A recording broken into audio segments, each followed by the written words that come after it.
ડીસા તાલુકાના ઐતિહાસિક જૂના નેસડા ગામમાં સ્થિત શ્રી રસાણિયા હનુમાન દાદાની પાવનભૂમિ ખાતે ઠાકોર મુનિશ્રી નેપાળી બાપુ તથા શ્રીરામ મુનિના પાવન પગલાંનું ભવ્ય અને આધ્યાત્મિક આયોજન કરવામાં આવ્યું છે।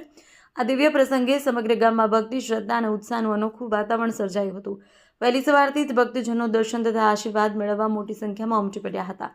પાવન કાર્યક્રમમાં સંત શ્રી પેપળુના મહંત હરદેવપુરી ગુરુ બાપુપુરીજી લોડાડાના મહંત શ્રી શિવાનંદ બાપુ નાગા બાબા પ્રમુખ તરીકે ઉપસ્થિત રહી પોતાના આશીર્વચનો દ્વારા ભક્તજનોને માર્ગદર્શન આપ્યું હતું।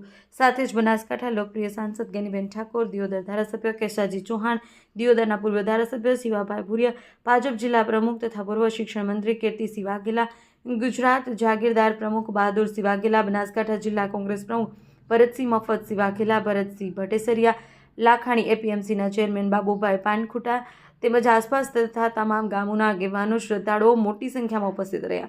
સમગ્ર કાર્યક્રમનું આયોજન નેસડા ગામના વડીલો, યુવાનો, સેવાભાવી કાર્યકરો દ્વારા સુવ્યવસ્થિત અને શિસ્તબદ્ધ રીતે કરવામાં આવ્યું।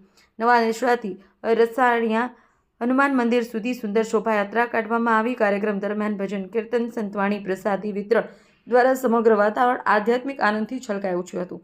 અંતે ઉપસ્થિત મહાનુભાવો, ભક્તજનો દ્વારા આયોજકોના કાર્યને બિરદાવવામાં આવ્યા। ધાર્મિક સાંસ્કૃતિક કાર્યક્રમો સમાજમાં એકતા, સંસ્કાર અને ભાઈચારાને મજબૂત બનાવે છે તેવી ભાવના વ્યક્ત કરવામાં આવી હતી। અહેવાલ મહેશસિંહ રાઠોડ। આજરોજ બાબર હાઈવે પર ગાય સર્કલથી લઈ માર્કેટ યાર્ડ સુધી દબાણો હટાવવામાં તંત્રની બેધારી નીતિ જોવા મળી।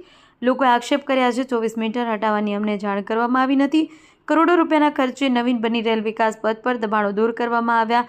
લારી, ગલ્લા, કેબિન તેમજ દુકાનોના શેડ, કાચા પાકા અડચણ દબાણો હટાવાયા। બાબર ચુસ્ત પોલીસ બંદોબસ્ત સાથે માર્ગ મકાન વિભાગ દિયોદર દ્વારા દબાણો હટાવવામાં આવ્યા। રોડની કામગીરીને લઈ દબાણો દૂર કરવામાં આવ્યા। બાબર હાઈવે પર અમુક ગરીબ પરિવારો રજડિયા દરમિયાન આપનું શું કહેવું છે? લોકો એવું કહે છે કે અમને કોઈ જાણ કર્યા વગર સીધા જ આ દબાણ હટાવવા આવી ગયા। જો આક્ષેપ 18 મીટર સુધી આરએમબી વાળાએ નોટિસ આપી છે। અમે પણ જાહેર સૂચનાએ આપી છે। માઇક થ્રુ આખી લાઈનમાં હાઈવે ઉપર અમે 2 વાર જાહેરાત કરાઈ છે અને પહેલાં પણ 24 મીટર સુધી હટાયેલું છે। તેમ છતાં એ લોકો ફરી પાછા દબાણ કરી એટલે હવે જેટલી વાર દબાણ કરશે એટલી વાર તો પાછી કેટલી વાર નોટિસ આપવાની। એટલે આ વખતે અમે છે ને 18 મીટર સુધી તો કરવાનું છે, પણ 18 મીટરની જે હદમાં એ લોકો પછી પાછળ જતા રહ્યા છે તો પછી એ પણ હટાવવું તો પડશે એટલે અમે એ પણ હટાવ્યા। જે પેલા ટાયરવાળા ભાઈનો આક્ષેપ છે કે અમને કોઈ પ્રકારની જાણ જ નહીં કરી। ના જો જાણ એમાં છે ને એ લોકોને અમે જાહેરાત કરાઈ છે, રેકોર્ડિંગ કરાવરાયેલું, હા, અને રેકોર્ડિંગ પણ કરાયું છે એટલે એ લોકો હાજર નહીં હોય કે ગમે તે હશે તો એમને એ રીતે જાણ નથી, પણ એ લોકોનો સામાન જ બહાર હતો એટલે એ તો એમને અંદર મૂકી। કેટલા મીટરમાં દબાણ હટાવવાનું છે? અત્યારે આમ તો 18 મીટર સુધી એકદમ ક્લિયર કરવાનું છે અને 24 જે ફરી પાછા દબાણ થઈ ગયા છે એ પાછા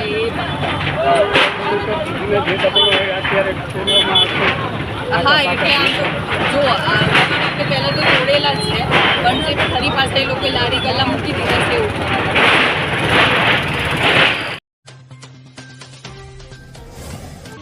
વિધાનસભા અધ્યક્ષે બનાસકાંઠા સાંસદને અભિનંદન આપ્યા। સામાજિક સુધારણા બાબતે ગેનીબેનના કાર્યને બિરદાવવા જેવું છે।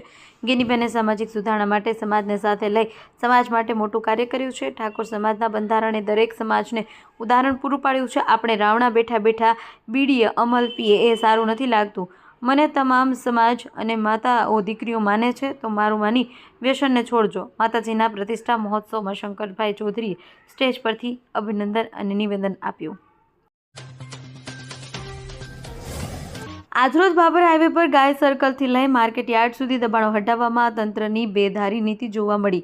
લોકોએ આક્ષેપ કર્યા છે 24 મીટર હટાવવાની અમને જાણ કરવામાં આવી નથી। કરોડો રૂપિયાના ખર્ચે નવીન બની રહેલ વિકાસ પથ પર દબાણો દૂર કરવામાં આવ્યા। લારી, ગલ્લા, કેબિન તેમજ દુકાનોના શેડ, કાચા પાકા અડચણ દબાણો હટાવાયા। બાબર ચુસ્ત પોલીસ બંદોબસ્ત સાથે માર્ગ મકાન વિભાગ દિયોદર દ્વારા દબાણો હટાવવામાં આવ્યા। રોડની કામગીરીને લઈ દબાણો દૂર કરવામાં આવ્યા। બાબર હાઈવે પર અમુક ગરીબ પરિવારો રજડિયા દરમિયાન આપનું શું કહેવું છે? લોકો એવું કહે છે કે અમને કોઈ જાણ કર્યા વગર સીધા જ આ દબાણ હટાવવા આવી ગયા। જો આક્ષેપ 18 મીટર સુધી આરએમબી વાળાએ નોટિસ આપી છે। અમે પણ જાહેર સૂચનાએ આપી છે। માઇક થ્રુ આખી લાઈનમાં હાઈવે ઉપર અમે 2 વાર જાહેરાત કરાઈ છે અને પહેલાં પણ 24 મીટર સુધી હટાયેલું છે, તેમ છતાં એ લોકો ફરી પાછા દબાણ કરી દીધું છે. એટલે હવે જેટલી વાર દબાણ કરશે એટલી વાર તો પાછી કેટલી વાર નોટિસ આપશે. એટલે આ વખતે અમે છે ને 18 મીટર સુધી તો કરવાનું છે, પણ 18 મીટરની જે અડમાં હતા એ લોકો પછી પાછળ જતા રહ્યા છે, તો પછી એ પણ હટાવવું તો પડશે જ. એટલે અમે એ પણ હટાવવાનું.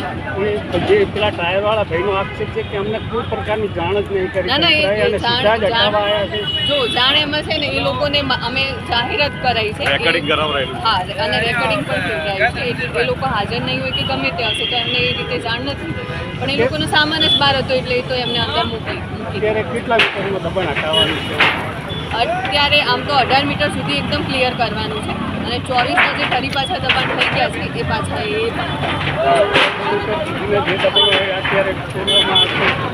હા, એટલે આમ તો જો પહેલાં તો જોડેલા જ છે, પણ જે ફરી પાછા એ લોકો લારી ગલ્લા મૂકી દીધા છે એવું.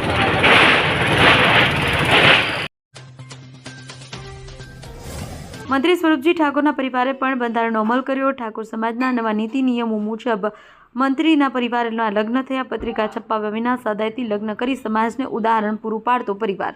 પદ પ્રતિષ્ઠા હોવા છતાં સાદાઈથી લગ્ન કરી સામાજિક ભાવના ઉજાગર કરી.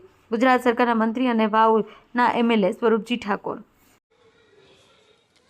જય સદારામ બાપા. આજરોજ મારી દીકરી તથા મારા મોટા ભાઈની દીકરીના લગ્ન પ્રસંગ સંપન્ન થયા. આ શુભ અવસર પર અમે સમાજના બંધારણમાં નિર્ધારિત તમામ નિયમોનું સંપૂર્ણ પાલન કર્યું છે. અમારા બંને વિવાહીઓ પણ બંધારણ મુજબ જ જાન તથા પલ્લું લાવ્યા. કોઈ પણ પ્રકારની પત્રિકા છપાવ્યા વિના માત્ર ફોન દ્વારા જ આમંત્રણ આપવામાં આવ્યું અને પરિવારજન તથા કુટુંબી સંબંધીઓને આમંત્રિત કરવામાં આવ્યા. આ રીતે અમલમાં આવેલું સમાજનું બંધારણ નિશ્ચિત રૂપે 100% સમાજના હિતમાં છે અને ભવિષ્યમાં સમાજને એક નવી દિશા આપશે. જય સદારામ બાપા.